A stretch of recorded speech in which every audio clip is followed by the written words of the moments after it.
자, 홀전자와 이제 비공유 전자쌍인데, 홀전자, 홀전자라고 하기도 합니다. 그래서 원자과 전자 중 쌍을 이루고 있지 않은 전자로서 공유결합에 참여할 수 있는 전자다 라고 정의가 되고요.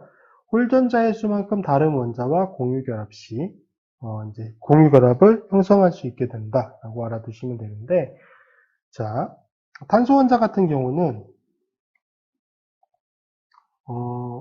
뒤쪽에 이제 혼성화 과정이 나오게 되는데, 이제 혼성화 과정을 통해서 그때 좀 더 자세히 설명을 드릴게요. 이렇게, 자, 우선 탄소원자 같은 경우는 원자 번호가 6번이죠. 그래서 원자 배치가 어떻게 되냐면 1s2, 2s2, 2p2가 됩니다. 어차피 첫 번째 전자 껍질에 있는 거는 이제 그 중심부 전자이기 때문에 반응에 참여할 수 없고요. 두 번째 껍질에 존재하는 전자, 총 몇 개이죠? 원자과 전자가 4개예요. 탄소원자 같은 경우는. 그 4개의 전자가 이런 식으로 이제 홀전자 형태, 즉 하나씩 존재한다는 얘기예요. 이렇게 홀전자 형태로 존재할 수 있게 되고요. 자, 이 홀전자 같은 경우는 다른 원자, 예를 들면 이제 수소원자라고 예를 들면 수소원자에 존재하는 홀전자, 수소원자에 존재하는 홀전자, 이쪽도 수소원자에 존재하는 홀전자, 이쪽도 수소원자에 존재하는 홀전자. 자, 탄소원자의 전자, 내거 전자 하나와 수소원자의 전자 하나, 이거를 서로 공유하는 거죠.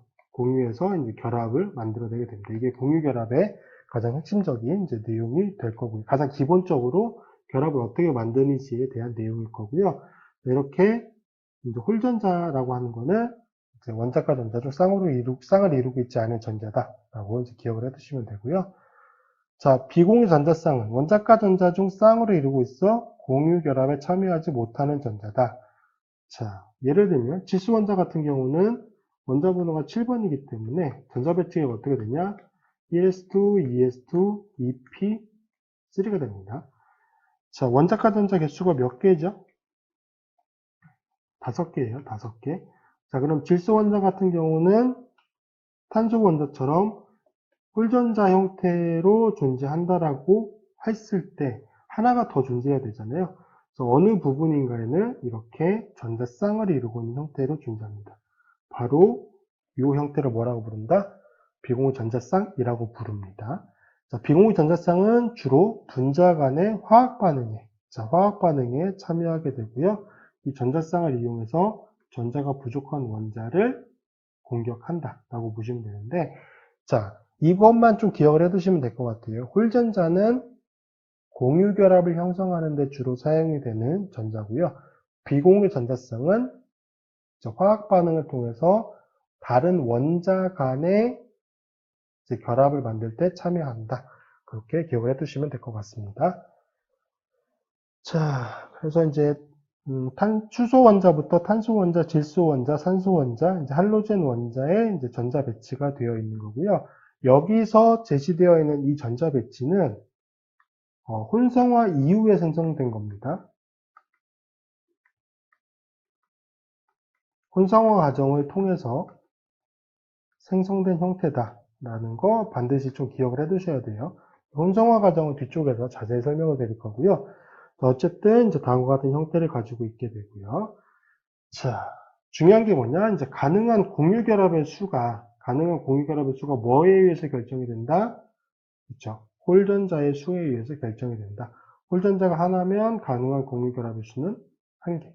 탄소원자처럼 홀전자가 4개면 가능한 공유결합의 수는 4개가 되겠죠. 자, 어떤 원자의 결합이 많을수록 안정할까요? 적을수록 안정할까요? 결합이 많을수록 훨씬 안정합니다. 그래서 탄소원자 같은 경우는 가능한 결합이 총 몇 개죠? 4개. 그래서 이제 우리가 보통 이거를 4가라고 부르게 되고요.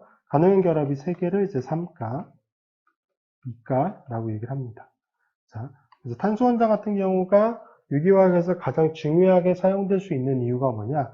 가장 많은 결합을 형성할 수 있어서 탄소-탄소라고 하는 결합을 형성했을 때 다른 결합에 비해서 훨씬 더 안정하기 때문입니다.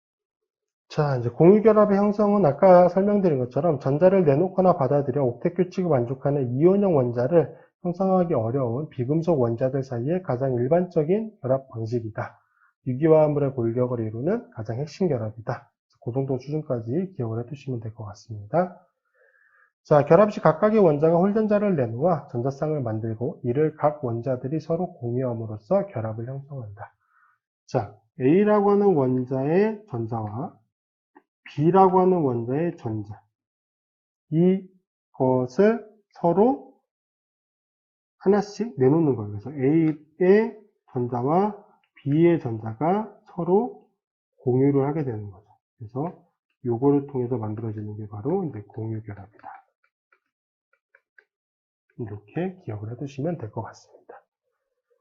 자, 공유결합을 형성하는 이제 두 가지 큰 이론에 대해서 좀 설명을 드리도록 할게요. 첫 번째, 원자과 결합 이론인데, 원자과 결합 이론은 사실 설명하는데 조금 제한점이 많이 있습니다. 굉장히 직관적으로 이야기는 쉽지만, 좀 자세히 설명하는 데 있어서는 제한점이 좀 많기 때문에, 그렇게 중요하게 받아들여지지는 않고 있어요.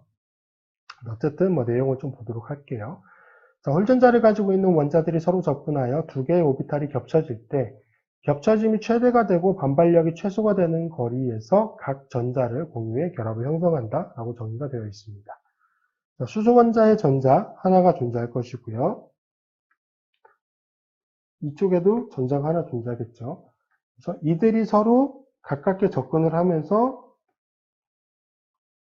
전자를 서로 공유하는 거예요. 거리가 가장 적당한 거리가 됐을 때, 반발력이 가장 최소가 되면서 상호 간에 이제 인력이 가장 큰 상태가 됐을 때의 거리를 만족시키면서 수소 원자 하나에 있던 전자와 나머지 수소 원자에 있던 전자를 서로 공유한다. 그렇게 기억을 해두시면 될 것 같고요. 자, 공유결합 형성 시 낮아지는 에너지는 전자의 공유를 통한 각 원자의 옥텟 규칙. 근데 수소 원자 같은 경우는 사실 옥텟 규칙이라고 설명하기는 어렵기 때문에 비활성 기체의 전자 배치를 만족시킨다라고 이제 설명을 해두면 될 것 같습니다. 자, 장점은 이제 분자의 결합, 구조 예측 및 시각화가 굉장히 쉬워요. 즉, 직관적으로 이해하기가 굉장히 쉽다는 얘기인데, 자, 두 원자 간 오비탈의 겹침을 위상을 고려하지 않은 단순한 겹침으로 보기 때문에 원자 오비탈의 겹침과 이들의 조합을 정확히 설명하기가 어렵습니다. 자, 원자는 파동의 성격을 가지고 있고요. 파동함수는 여러분 잘 아시는 것처럼 위상이라고 하는 게 서로 다른 형태들을 가지고 있죠. 자, 이쪽의 위상과 이 아래쪽의 위상은 서로 반대잖아요. 근데 이 파동의 함수를 이용해서 설명을 할 수가 없습니다. 원자과 결합 이론은. 왜?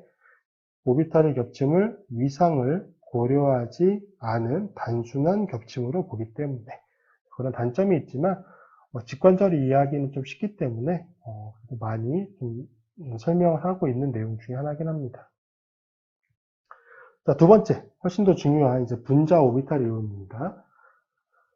자, 결합에 참여하는 원자 오비탈의 위상을 고려한 보강 상세와 같은 조합에 의해서 새로운 분자 오비탈이 형성되며 전자가 이 분자 오비탈은 이제 그 M이 몰리큘러죠. 그래서 몰리큘러 오비탈. 그래서 MO라고 이제 보통 줄임말로 나타냅니다. 그래서 MO에 분포되면 공유결합이 형성한다.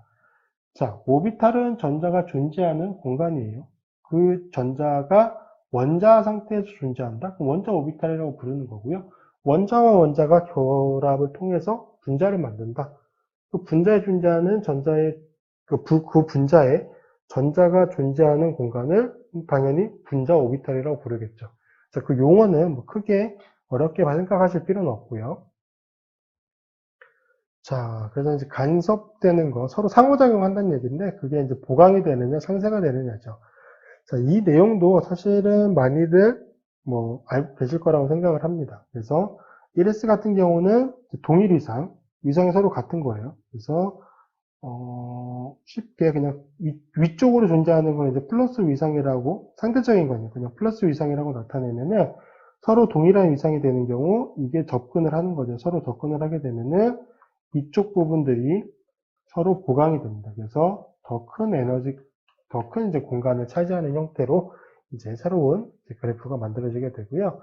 자, 근데 반면에 이제 반대 위상을 가지고 있게 되면은 위쪽으로 존재하는 이제 플러스의 위상과 아래쪽으로 존재하는 마이너스 위상이 서로 접근을 하게 되면은 이쪽 부분과 이쪽 부분이 접근을 하면서 서로 상쇄를 시켜버리죠. 그래서 중간 부분에는 여기를 우리가 보통 뭐라고 부르냐면은 노드라고 부릅니다. 노드는 전자밀도가 제로가 되는 지점이 됩니다.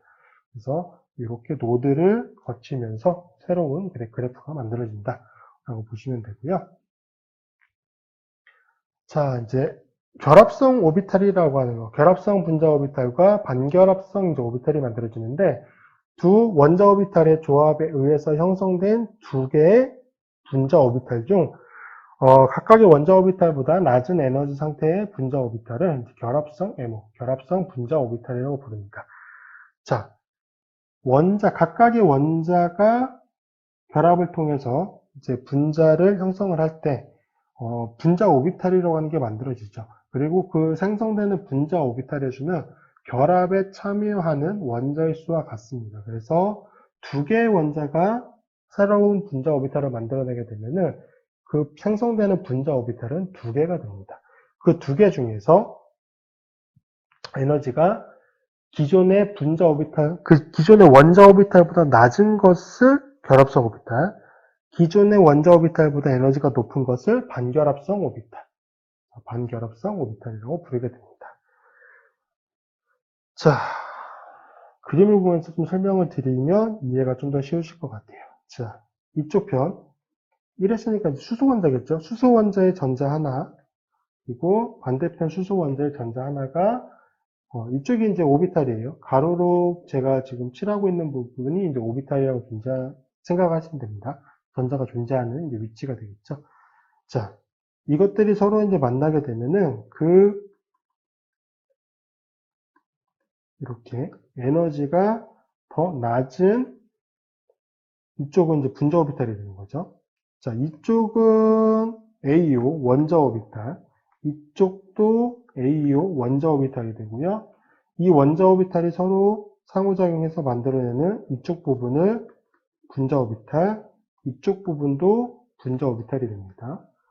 자, 분자 오비탈이 되고 기존의 원자 오비탈보다 에너지가 낮은 거, 이거를 결합성, 즉 본딩 몰리큘러 오비탈, 결합성 분자 오비탈을 부르고요. 자, 이것보다 에너지가 높은 형태의 분자 오비탈을 반결합성 분자 오비탈이라고 부르게 됩니다. 자, 그래서 결합성 오비탈은 에너지가 더 낮잖아요. 에너지가 더 낮다는 얘기는 전자가 존재할 수 있는 오비탈이 더 넓다는 얘기예요. 전자가 존재할 수 있는 공간이 더 넓다는 얘기고, 자, 그거는 이런 식으로 이제 보강 겹침을 통해서 중간 부분이 훨씬 더 넓은 구역을 차지하는 것을 볼 수가 있고요. 자, 반결합성 오비탈 같은 경우는 앞에서 본 것처럼 서로 상쇄가 되죠. 그래서 기존의 이제 기존의 원자 오비탈보다도 전자가 존재할 수 있는 공간이 더 낮아지는, 이쪽의 중간 부분이 노드죠. 노드가 존재하기 때문에 전자가 존재할 수 있는 공간이 더 줄어들게 됩니다. 그래서 기준은 원자 오비탈과 비교를 하는 거예요. 이제 원자 오비탈과 비교를 했을 때 원자 오비탈이죠. 원자 오비탈, 즉 아tom이 오비탈이 되는 거고요. 원자 오비탈보다 오비탈의 크기가 크냐, 작으냐, 이제 그거를 가지고 따지시면 될 것 같습니다. 자, 이제 파이 결합 같은 경우도 이제 파이 결합성 오비탈과 파이 반결합성 이제 분자 오비탈을 만들어야 됩니다. 똑같은 내용이에요. 이쪽에 원자 오비탈, 이쪽에 원자 오비탈이고요. 새롭게 생성되는 분자 오비탈 중에 에너지가 더 낮은 형태, 이거를 결합성 분자 오비탈, 에너지가 더 높은 형태를 반결합성 분자 오비탈이라고 부른다 라고 하는 점까지 이제 파악을 해두시면 될 것 같습니다. 자, 분자 오비탈의 내용을 간단히 정리해보면 공유결합 형성 시 낮아지는 에너지는 결합성 분자 오비탈 형성을 통한 전자 비편재성의 증가로 설명한다. 말이 좀 어려운데요. 무슨 말이냐? 전자는 활동성을 가지고 있는, 즉 에너지가 높은 형태의 물질이다, 입자다라고 생각을 하시면 되는데, 그 전자가 존재할 수 있는 공간이 넓으면 훨씬 더 낮은 에너지를 가지게 되고요. 그 전자가 존재할 수 있는 공간이 좁으면 훨씬 더 에너지가 높습니다. 근데 앞서 설명드린 것처럼 결합성 분자 오비탈은 상호 보강을 통해서 오비탈의 크기가 커지게 되죠. 쉽게 말해서 전자가 존재할 수 있는 공간이 더 넓어진다는 얘기예요. 전자가 존재할 수 있는 공간이 넓어진다, 에너지가 더 낮아진다는 얘기입니다. 자, 장점은 이제 원자 오비탈의 조합과 이를 통해서 형성되는 결합성, 반결합성 분자 오비탈의 설명이 가능하다. 근데 좀 어렵잖아요. 그래서 다소 설명이 어려운 거. 그게 이제 단점이라고 보시면 되는데, 분자 오비탈 이론은 잘 알아두셔야 돼요. 나중에 이 이제 오비탈을 이용해서 반응을 설명하는 경우도 많이 나옵니다. 그때 필요한 내용들이기 때문에 분자 오비탈에 대한 내용은 좀 깊이 있게 이해를 해 두시기 바랍니다.